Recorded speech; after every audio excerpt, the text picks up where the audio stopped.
Mama had picked it out before they'd left home. I want to go home now. Please, Mama. I want to go home. Heidi held up the top with a cheery smile. Lana nodded and Heidi pulled the hospital top off and tugged the new top on. And Lana understood. They were leaving the hospital. Lana's heart began to race. Maybe Nurse won't know I'm gone or where they take me. I can tell. I can get help.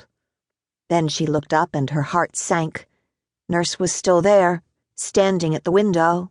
Nurse's eyes turned to slits, and she shook her head slowly as she touched the baby's hair. Lana nodded. She understood. She wouldn't say a word. Monday, December 23rd, 11:50 a.m. It was good to be back. Assistant State's Attorney Daphne Montgomery had said the words 10 times in the last 15 minutes, the length of time she'd needed to walk through Baltimore PD's lobby, take the elevator, and navigate the hallway to the homicide department. Normally it took her half as much time. Then again, people didn't normally stop her every other minute to tell her how good it was to see her back, which was because she'd never been gone before. Since joining the prosecutor's office a few years before, she'd rarely taken a vacation, and even then she'd never been gone more than a few days, certainly not 2 weeks. At least no one had asked for details, or told her they were sorry for her loss. She wasn't sure she could handle either questions or condolences today. The crimes they'd uncovered 2 weeks ago. Daphne didn't want to see the photos they'd found, not ever again. Not that she needed the pictures.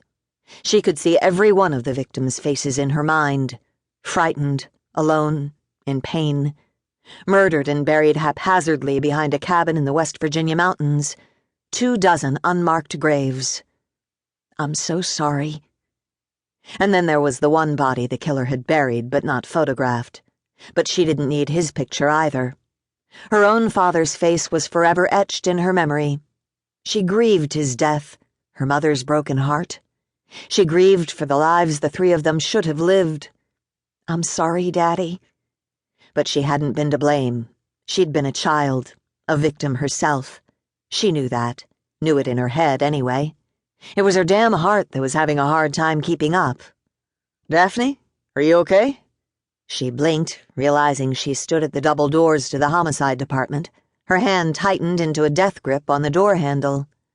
Pasting a serene smile on her face, she looked up to find Detective J.D. Fitzpatrick coming out the other door, his eyes narrowed in concern.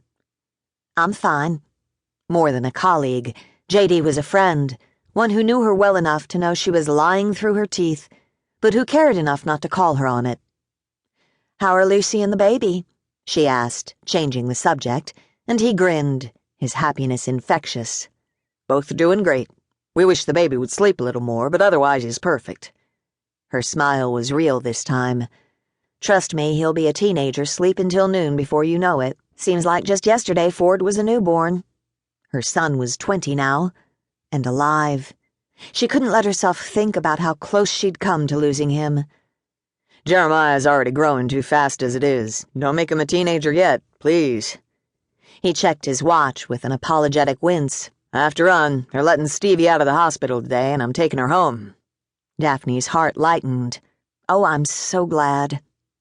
The recovery of Detective Stevie Mazzetti, one of the victims of the violence that had changed their lives forever, was cause for celebration for everyone who knew her. But for Daphne, the news was especially profound. Stevie had been shot saving Daphne's life, a debt Daphne could never repay. That Stevie would never expect her to made her sacrifice all the more meaningful. Tell her I'll bring muffins when she's settled. She'll like that. J.D.'s eyes went sly. Lucy likes muffins, too. You might come by to see the baby and bring her some. And if you put in a few extra for me, I'd make myself eat them. She laughed and swatted his arm. Go, tell your wife I'll visit her soon, too. I will. Now that you're back, I have some cases to cover with you. See you later. But I'm not. J.D. was already gone, off like a shot, headed for the elevator before she could tell him she wasn't really back. Not yet. Daphne hadn't dared approach her own desk in the prosecutor's offices today. The last time she'd tried, she'd been turned away a foot inside the front door by a well-informed and dutiful receptionist. Her boss